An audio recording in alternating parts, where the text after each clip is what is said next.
Where is my train application का उपयोग कैसे करेंगे और किस प्रकार से आपको अपनी ट्रेन की लाइव लोकेशन, स्टे और उसमें होने वाली समस्या को देखना है। दोस्तों, अगर आप भी अपनी ट्रेन के बारे में विस्तार से जानना चाहते हैं तो आपको where is my train application को डाउनलोड कर लेना है।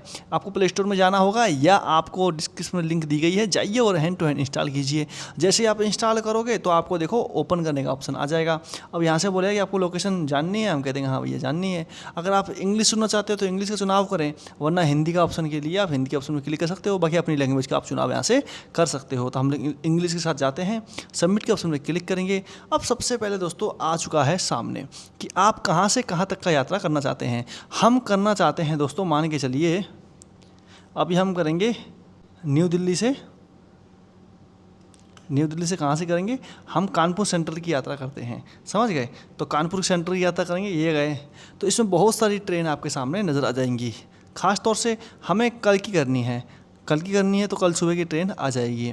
अब हमें कल सुबह कितने बजे करनी है, मान के चलिए दोस्तों हमें करनी है सुबह 12 बजे की। सुबह 12 बजे ट्रेन यहाँ पर नज़र आ जाएगी, समझ गए। सुबह 12 बजे जाने वाली ट्रेन का नाम है दरभंगा क्लोन स्पेशल, या आप देख सकते हो महाबोधि एक्सप्रेस भी है, जो 12:30 बजे दिन के जाती है और शाम को 6 बजे तक पहुंचा देगी। अब इस टाइमिंग दिया हुआ है तो हम लोग महाबोधि में चल जाते हैं। महाबोधि में जाएंगे तो आप देख सकते हो महाबोधि में इस प्रकार की जानकारी आपको मिल जाएगी कि फ़िलहाल में महाबोधि कहाँ पहुंची हुई है।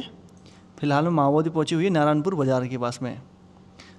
तो दिल्ली में आप देखो दिल्ली से स्टार्ट होगी, और जो दिल्ली स्टार्ट है किस प्लेटफॉर्म से स्टार्ट होगी आप देख सकते हो यहाँ पे 6 नंबर प्लेटफॉर्म से ये स्टार्ट होने वाली है।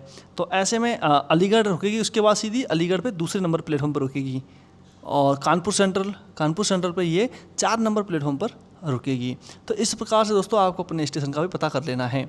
अगर आप अलार्म लगाना चाहते हो तो आप 10 मिनट पहले यहाँ से अलार्म भी लगा सकते हो। उसके अलावा कोच देखोगे दोस्तों, अगर आप देखो उसी ट्रेन के अंदर अगर आप डब्बे देखना चाहते हो तो डब्बे कुछ इस प्रकार से रहेंगे। LPR मतलब सामान रखने का यहाँ पे जगह होता है। जनरल की 2 बोगियाँ होंगी इंजन के पास में, और उसके अलावा M3 जो कि एक AC कोच होता है, M2 M1 B3 third AC होता है, और A1 H1 मतलब फर्स्ट AC होगा। स्लीपर यहाँ पे लगेंगे, और लास्ट में देख सकते हो 2 जनरल और एक अपना सामान रखने वाला बोगी होगा। तो इसमें मान के चलिए S4 में डब्बा, अगर आप स्लीपर देखना चाहते हो तो यहाँ पर ये सीटें नज़र आ जाएंगी आपको इस प्रकार से। इसके अलावा आप जनरल डिब्बा देखना चाहते हो, जनरल डिब्बे आप यहाँ पर नज़र आ जाएंगी। 2 डिब्बे इंजन के पास में है, 2 डिब्बे लास्ट में यहाँ पर लगे हुए हैं। इसके अलावा दोस्तों फिलहाल में देखो ट्रेन की लोकेशन ये है। अगर मान के चलिए अगर आप कहीं और की ट्रेन ढूंढना चाहते हैं तो भी आप यहाँ से ढूंढ सकते हो। मान के चलिए अगर आपको ट्रेन का नाम ही लिख के यहाँ से सर्च करना है, तो जैसे कि हम लोग लिख के सर्च करें, फरक्का लिखते हैं। देखो ये फरक्का नाम आ गया होगा, फरक्का एक्सप्रेस। तो फरक्का एक्सप्रेस फिलहाल में नाम लिख के हम सर्च किया। कहाँ सर्च करोगे, यहाँ से देखिए ट्रेन नंबर जस्ट नीचे आपको यहाँ पर ट्रेन नंबर और नाम लिखना होगा। यहाँ पे सिर्फ आपको नाम लिखना है अपना, फरक्का।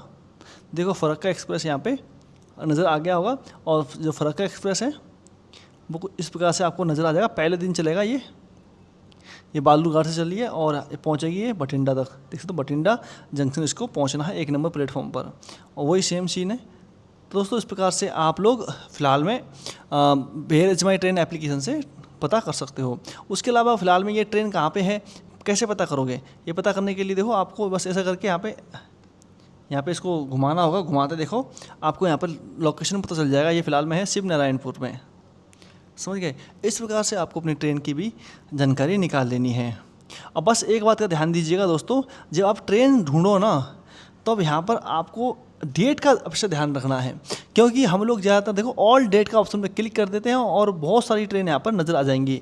उसमें क्या समस्या होती है, उस समय क्या होता है कि आपको सही ट्रेन के बारे में पर्याप्त जानकारी नहीं मिल पाती है। तो देखो आपको आज की जानकारी उठा लेनी है, समझ गए। आज की ट्रेन कौन कौन सी जाएगी, कल कौन सी जाने वाली है, किस तारीख को कौन सी जाने वाली है। तो इसलिए हम लोग तारीख के हिसाब से भी यहाँ से ट्रेन ढूंढ लेंगे कि 18 तारीख को कौन सी जाएगी, समझ गए दोस्तों। तो इस प्रकार से आपको समय के हिसाब से भी यहाँ से ट्रेन ढूंढनी है। फेयर मतलब किराया, अगर मान के चलिए आप स्लीपर का किराया ढूंढना चाहते हो, स्लीपर हाइट फेयर, तो फिलहाल मान के ये जनरल में चलेगा दोस्तों। जनरल में 165 रुपये लगना सभी को लगभग को। स्लीपर में गए, स्लीपर में 295 रुपये लगने हैं सभी में। जिसमें स्लीपर होगा उसमें सभी के सभी 295, उसमें आपको सभी के सभी का यहाँ पर किराया दिखा दिया जाएगा। थर्ड एसी का देख सकते हो, आपका बस किराया जो है यहाँ से अपडेट कर दिया जाएगा। इस प्रकार से दोस्तों आपको where is my train application का उपयोग कर लेना है। अगर आपको टिकट भी बुक करनी है जनरल की, स्लीपर की, थर्ड एसी की, तो दोस्तों हमारी दूसरी वीडियो बनाई गई है। इस टिकट बुक करने के लिए इस ऐप का इस्तेमाल नहीं होता है, उसमें आपको रेल1 इस ऐप का इस्तेमाल करना होगा। रेल1 एप्लीकेशन वो बहुत अच्छी एप्लीकेशन है, उसके बारे में हमारी विस्तार से वीडियो बनाई गई है। देखो, जो कि आई बटन में दी गई होगी या डिस्क्रिप्शन में लिंक दिया गया है, जाइए और भर के देखिए, वो आपके लिए काफ़ी अच्छी साबित हो सकती है।